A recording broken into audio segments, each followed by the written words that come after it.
Linhas coloridas se movimentam dinamicamente pela tela. Balões de diálogos nas cores verde e laranja compõem a logo do programa. Em fundo azul e letras brancas, elas pautam Mulheres na Política. No estúdio Aline, mulher de pele branca e cabelos loiros. Uma das barreiras que as mulheres enfrentam ao tentar se candidatar em eleições é a demora de repasse de recursos públicos para as candidatas. Aline Machado, apresentadora, ouvidos está pelo sentada à frente de duas Observatório da mulheres. Câmara dos Deputados sobre mulher na política dizem que homens recebem os recursos antes e podem começar a campanha mais cedo. A demora na liberação do dinheiro prejudica as mulheres nas campanhas eleitorais. E este é apenas um dos desafios que as mulheres enfrentam para se candidatar a cargos eletivos. Sobre esse tema, eu, Aline Machado, converso com a deputada Gisela Simona, do União de Mato Grosso, e Ana Luísa Bax, doutora em Ciência Política. É um prazer recebê-las aqui no Elas Pautam. Quero começar recuperando os avanços que nós já tivemos em relação às campanhas femininas. Financiamento de campanha. Uma normativa do TSE lá em 2018, que foi uma luta da bancada feminina da Câmara dos Deputados, para que as mulheres recebessem financiamento público proporcionalmente às candidaturas, com o mínimo de financiamento. Ainda temos candidatas, né? A gente podia ter outra régua, na minha opinião, que seriam as eleitas, ou seja, em relação à bancada anterior. A gente poderia ter uma proporcionalidade em relação às eleitas que vai continuamente aumentando. Mas estamos com candidaturas, financiamento mínimo de candidatas mulheres. E agora existe uma nova luta da bancada feminina para que esses recursos sejam ainda melhor distribuídos. Aí queria que as duas falassem sobre essa luta, deputada e Luísa. Deputada Gisela Minha Simona, fala União muito Mato na Grosso. prática, né? Como alguém que já precisou desses recursos e sentiu na pele as dificuldades de poder obtê-los. Né? Primeiro, com relação aos 30%.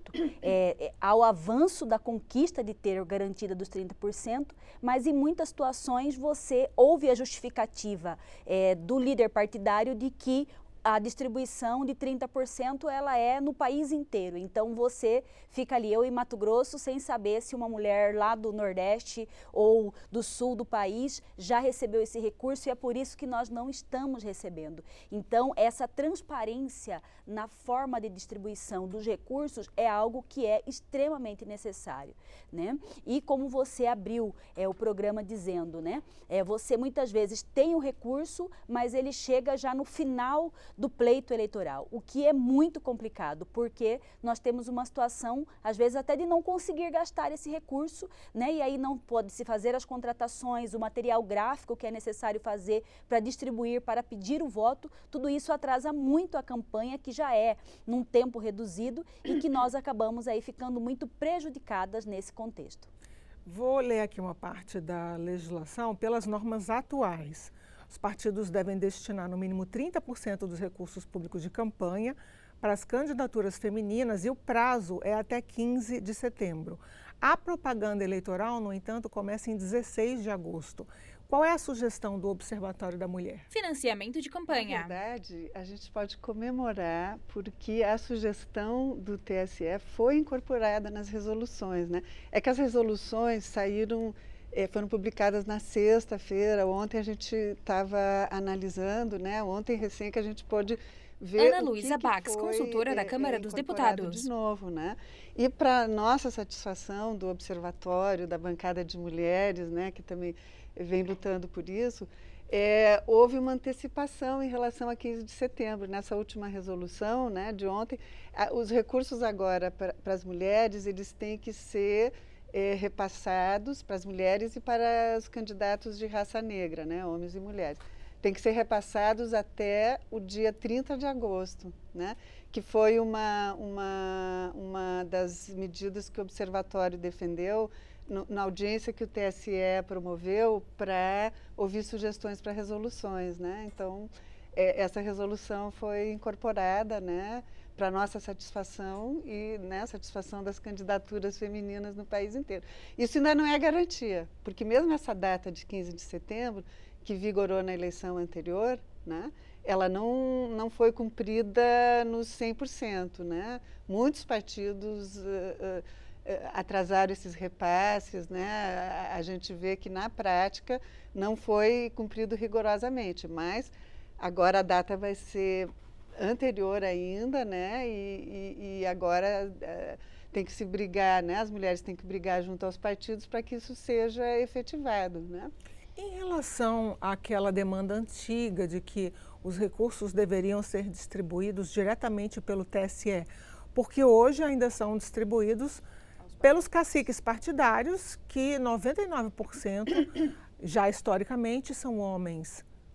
Na verdade, nós temos uma Constituição Federal que ela dá esse poder aos partidos, né? Deputada então, Gisela Simona, União Mato Grosso. Existe essa proposta também que surge em todos os debates que são feitos para que fosse do TSE direto para as mulheres, mas pelo próprio corpo constitucional hoje fica um pouco impossibilitado do cumprimento. Necessitaria sim de uma emenda constitucional, né? Mas aqui, como disse, né, algo que nós precisamos aí trabalhar muito com a informação nesse período ainda de pré-campanha, porque como foi dito aqui, nós tivemos uma grande conquista, né, de que nos 15 primeiros dias de campanha, esse financiamento tem que chegar para as mulheres, né, para os negros. Então, é algo que nós precisamos disseminar ao máximo essa informação para exatamente que as mulheres que vão ser candidatas aí em todos os municípios do país podem se incorporar disso e fazer as cobranças, fazer a exigência, né,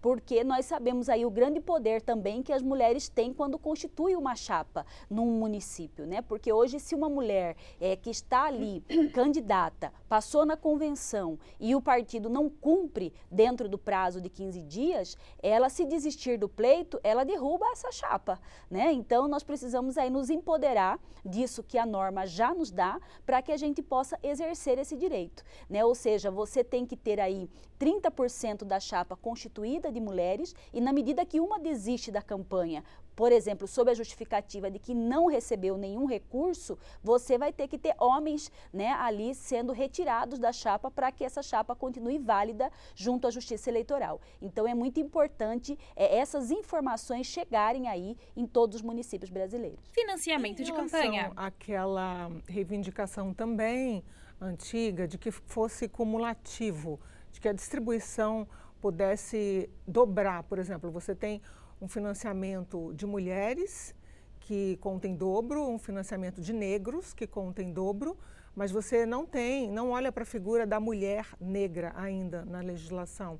Existe essa expectativa? Então, deputada Gisela Simona, aí, União Mato Grosso. O que nós temos de concreto hoje, na verdade? Nós temos a contagem dos votos, né, obtidos por mulheres e negros. O partido recebe em dobro isso quando se trata do fundo partidário, do fundo eleitoral. Mas nós não temos ainda essa acumulação, se é mulher e negra, que tenha isso cumulado, né? Há uma reivindicação, principalmente dos movimentos negros de todo o país, que se possa ter, porque quando se faz estatisticamente essa análise, nós temos menos mulheres negras aí ocupando, né, cargos aí, mandatos hoje eletivos no Brasil. Então, dentro desse conceito é que há um clamor por essa acumulação, mas que ainda não está vigente no país. Ana, eu vou citar... Sim, era sobre isso, exatamente. Eu queria na pergunta anterior que você fez, tá certo, fazer um então, comentário. Aí eu emendo depois sobre uma pesquisa da Sciences Po. Pode ser, porque essa questão, eu tenho visto em debates de mulheres, essa proposta, né, de que o dinheiro fosse direto para as candidaturas de mulheres, né? Ana Luísa Bax, consultora da Câmara dos Deputados. Eu concordo com isso, queria fazer umas ponderações, porque a questão é a seguinte, a eleição é partidária, né? O partido, ele não é meramente um administrador e repassador desses recursos, né? A gente tem a distribuição das cadeiras vai ser feita pelo partido, que tem estratégias eleitorais, né? Aí também, quando a gente discutiu, né, as propostas de elaboração de financiamento de campanhas, a gente percebeu que colocar uma cláusula de que todos os recursos fossem distribuídos igualitariamente entre todos os candidatos independente de homens e mulheres, por exemplo, dificulta a estratégia do partido, porque o partido tem que eleger, né? Tanto homens quanto mulheres, né? Então, é importante que exista essa instância que é o partido para administrar esses recursos e pensar a estratégia eleitoral, porque para a maioria de nós, eu acho que não interessa só ter uma mulher, a gente quer que a mulher defenda causas semelhantes às que a gente acredita, né? Então, é importante lutar junto aos partidos para que eles efetivem essas candidaturas. Eu acho que essa é a luta.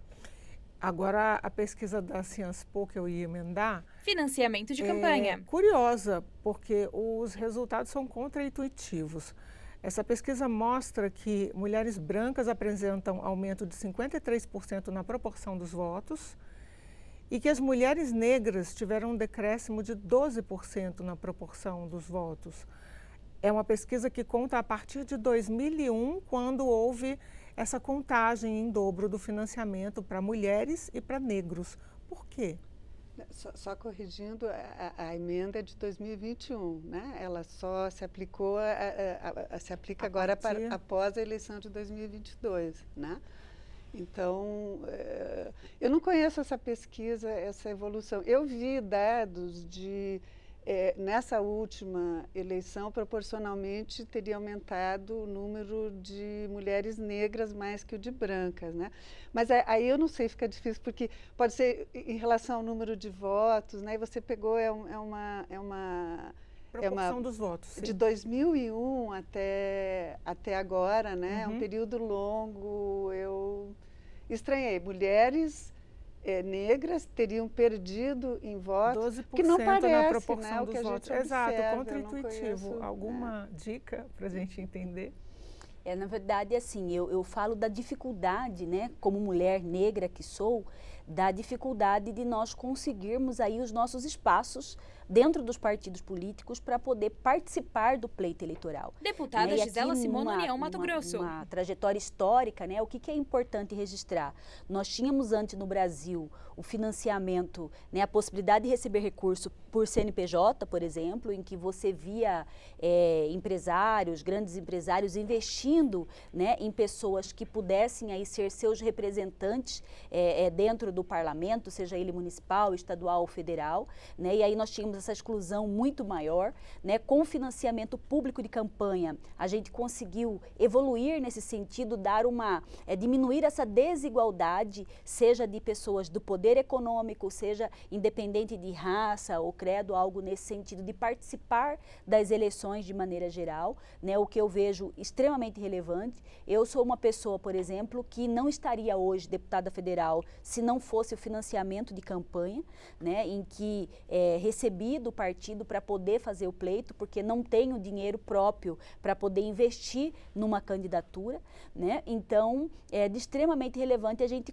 colocar esse ponto positivo. Por outro lado, né, quando a gente está numa formação de chapas dentro dos partidos, as mulheres negras, que na sua grande maioria são de uma classe econômica mais baixa, né, muitas vezes com menos acesso até à questão de escolaridade ou possibilidade de participar desses pleitos, eu digo por conta do próprio dever de cuidado que ela tem, foi um dos pleitos que o Observatório tentou emplacar nas resoluções, mas não obteve êxito, ela acaba não podendo participar do pleito eleitoral, né? Então, dentro desse contexto, você vê, primeiro, o acesso às candidaturas um pouco mais difícil para as mulheres negras, né? E, por outro lado, né, essa dependência dos partidos políticos que, como disse aqui a nossa pesquisadora, que nós precisamos participar mais, inclusive, dos quadros aí de diretórios municipais, dos diretórios estaduais, para poder ter esse poder de fala, de voto dentro dos partidos políticos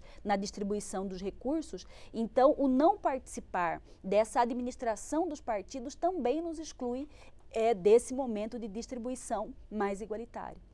Ana, em relação à eleição, porque a eleição é local, não há uma expectativa redobrada de que a bancada feminina cresça, eu digo a bancada feminina geral no Brasil, representada nos municípios, porque é mais, não vou dizer mais fácil, porque a vida da mulher é bem difícil, mas é menos complicado você se candidatar ali na sua localidade, porque, claro, a mulher tem as funções que ainda são relacionadas naturalmente à atividade feminina, que são as funções de cuidado. Cuida do pai, cuida da mãe, cuida dos filhos, né? Se vira. Mas ela está ali na casa dela, no município dela, concorrendo. Ela não precisa viajar a Brasília. Não tem uma expectativa redobrada de que a bancada feminina cresça nessas eleições municipais? Financiamento de campanha. Eu não vejo uma tendência assim tão clara. Tá? Não tem assim uma segurança para cravar, sabe? Dizer não. Ana Luísa Bax, consultora da Câmara dos Deputados. Vem em crescimento, né? As regras vêm crescentemente, né? Beneficiando, você tem um aumento incremental, né? A cada eleição, né? E muito por lutas da bancada feminina, da Secretaria da Mulher. Eu acho isso importante de registrar, sabe? Porque esse exemplo que a gente deu no início, né? Essa antecipação dos recursos para 30 de agosto, que é uma coisa que tem repercussão, foi uma conquista da bancada feminina. E muito, vou aumentar o parênteses, muito impulsionada pelo observatório, que eu quero destacar aqui, eu não sei quantas pessoas conhecem, né? Mas o Observatório Nacional da Mulher na Política, que foi criado pela Secretaria da Mulher, ele tem uma experiência interessantíssima, porque ele reúne acadêmicos, né, pesquisadores de ponta, né, com técnicos da casa, né, que conhecem o processo legislativo, que está sendo debatido, né, na elaboração das leis, com secretárias de mulheres de partidos. Então, esse debate já produziu coisas muito importantes, que, por exemplo, essas pesquisadoras, né, como a Tereza Sacchetti, a Clara Araújo, né, desculpe se eu não vou citar todos os nomes assim, mas essas demonstraram que os recursos dos homens chegavam antes que os das mulheres. Isso a gente teve preto no branco para poder, né? O Observatório, na última eleição, fez uma nota técnica mostrando que também, mesmo na última eleição, que tinha a data de 15 de setembro, ainda os homens estavam recebendo os recursos antes que as mulheres, né? Então, isso ajuda você a instrumentalizar, né, as consultas, né, que a gente tem feito, as sugestões para o TSE, para obter avanços na legislação, né? Agora, desculpa, eu perdi, eu fui fazer esse ponto inicial. A pergunta era sobre que a mulher vai aumentar, se né? vai aumentar, né? Que a representação. Tem tanto uma tendência na sociedade de crescer, quanto esse movimento incremental de mudanças a cada eleição, né? Ana Luísa Bax, eu consultora acho da que Câmara nós dos só Deputados. vamos ter uma mudança mesmo se a gente conseguir fazer uma mudança mais efetiva no sistema eleitoral. Se isso vai acontecer, não é a única forma, sabe? Existem outras propostas que poderiam ser, que financiamento de campanha. Você, no momento da apuração de votos, né? Você ordena os homens e mulheres em lista e pega um homem, uma mulher, daqueles que foram votados pelo eleitor. É uma versão da paridade, né? Não é bem, é porque o nosso sistema, não quero me estender demais. Sim, não é porque o sistema eleitoral é complicadíssimo também. Nosso você conhece bem, né? Porque a Aline é uma estudiosa do assunto também, né? Grande conhecedora do sistema político brasileiro, né? Então, assim, o nosso sistema, ele é muito difícil porque ele não garante posições na lista, né? E como a nossa eleição é muito competitiva, as mulheres têm muita dificuldade de chegar nos primeiros lugares, né?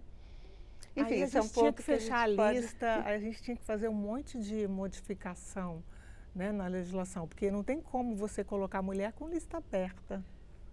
Mas se fizesse, é uma outra proposta, essa que eu estou falando, tem uma proposta, um projeto de lei complementar, acho que é da Sâmia Bonfim, que até já foi aprovado na Comissão da Mulher, né? Que ele faz essa realocação depois da eleição. Tudo igual que nem hoje, né? Todo mundo vai para a eleição, se apura os votos de cada um. Depois da eleição, em vez de você chamar direto na ordem dos mais votados, você cria um mecanismo que diz assim, chama 2 de um sexo e 1 de outro. Os 2 mais votados de um sexo e o mais votado de outro. Os 2 mais votados de um sexo. E assim vai colocando as mulheres, né?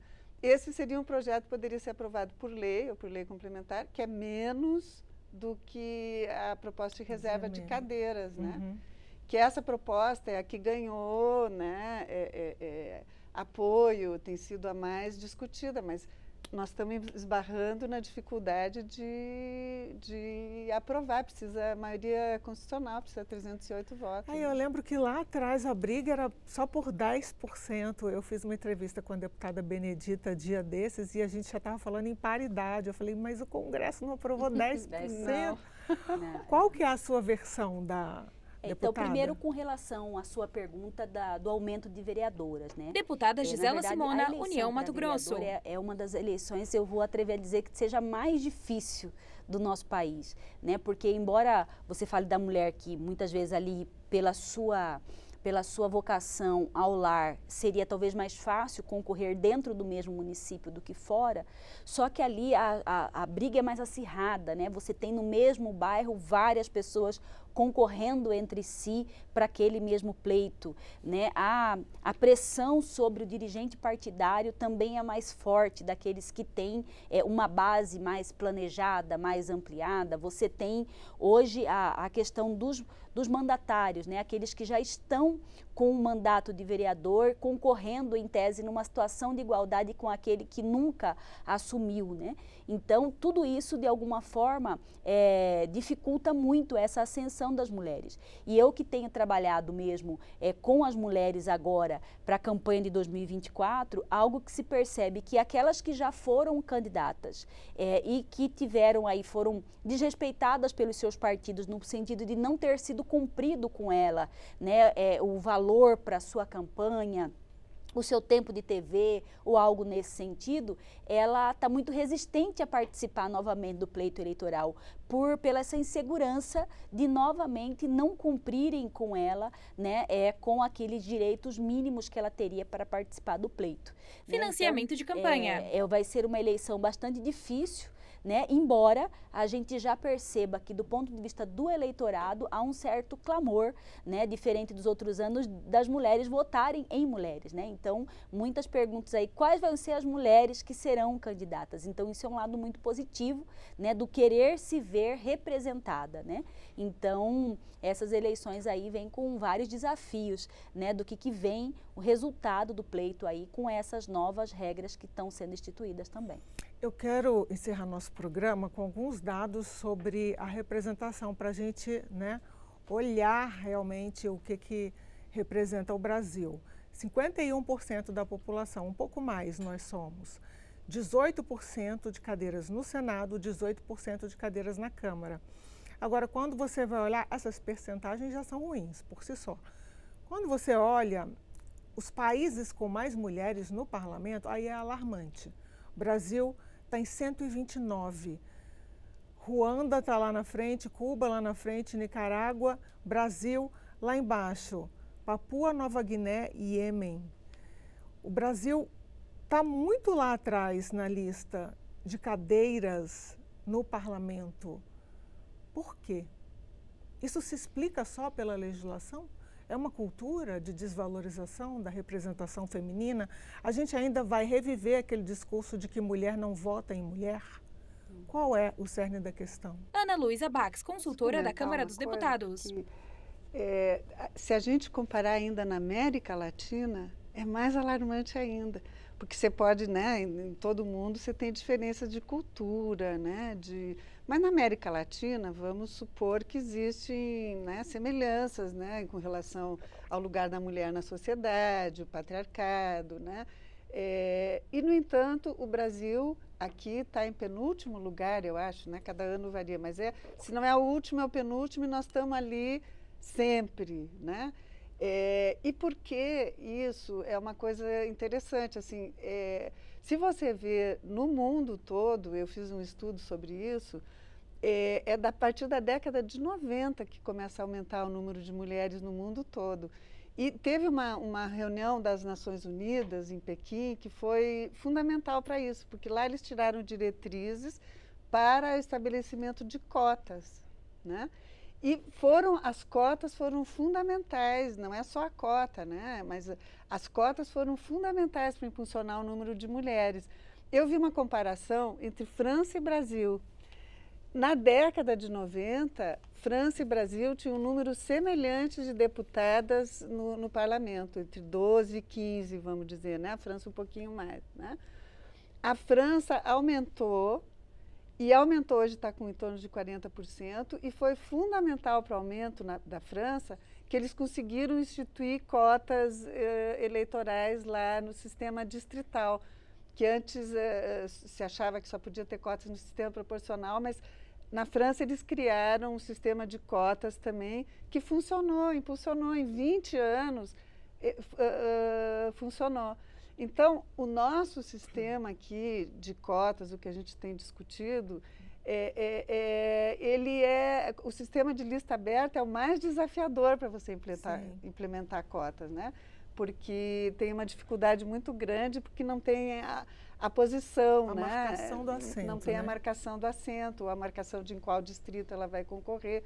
Então, é muito diferente, né? Eu acho que eu traria esse como um dos principais elementos para explicar que as nossas cotas, né, não foram cotas de lugares, né? Cotas de nem lugar na lista, nem de lugar no parlamento. São cotas, agora, de financiamento. A gente conseguiu, por inicialmente uma decisão do tribunal, não foi votada aqui. Né, você lembra, só por curiosidade, você lembra da Argentina, que você está falando de América Latina? A Argentina tem lista fechada. Financiamento de campanha. Foi o primeiro país a instituir cotas por lei no mundo, né?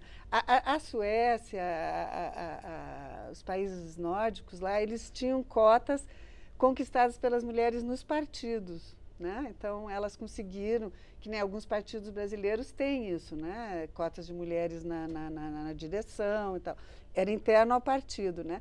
Mas a Argentina, em 91, fez a primeira lei para dizer que tinha que ser, era a cada 3, né? Não lembro se a primeira já foi assim, né? Mas a cada 3 lugares tinha que ser 2 de um sexo e um de uma mulher, né?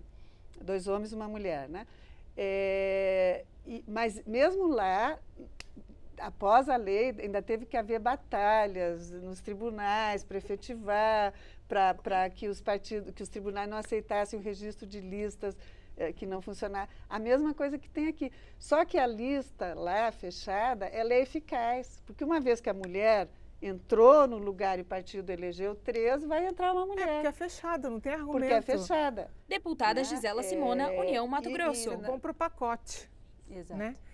Eu queria só somar. Sim, eu só queria somar uma situação aqui, que é com relação às anistias, né? A gente verifica que os partidos, no âmbito federal principalmente, os partidos que, de alguma forma, cumpriram com a cota, nós tivemos um aumento das mulheres no parlamento. Agora, os partidos que não cumpriram, você não vê isso.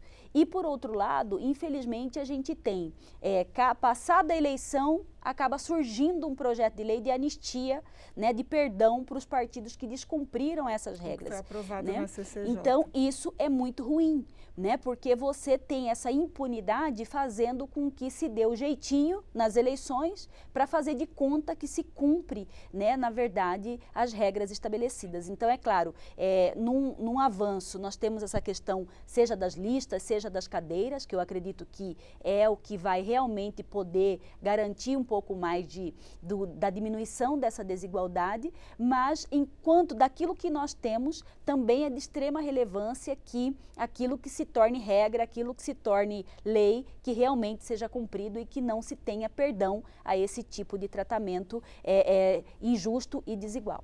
Muito obrigada pela presença das duas aqui, foi um prazer, viu? Foi um prazer também. Obrigada pelo convite. Eu conversei com a deputada Gisela Simona, do União de Mato Grosso, e Ana Luísa Baques, doutora em Ciência Política, sobre os desafios que nós, mulheres, enfrentamos ao tentar se candidatar em eleições. Se você quiser rever o programa, vá ao nosso canal no YouTube ou na nossa página, câmara.leg.br. Muito obrigada pela sua companhia. Até o próximo Elas Pautam. Créditos na tela.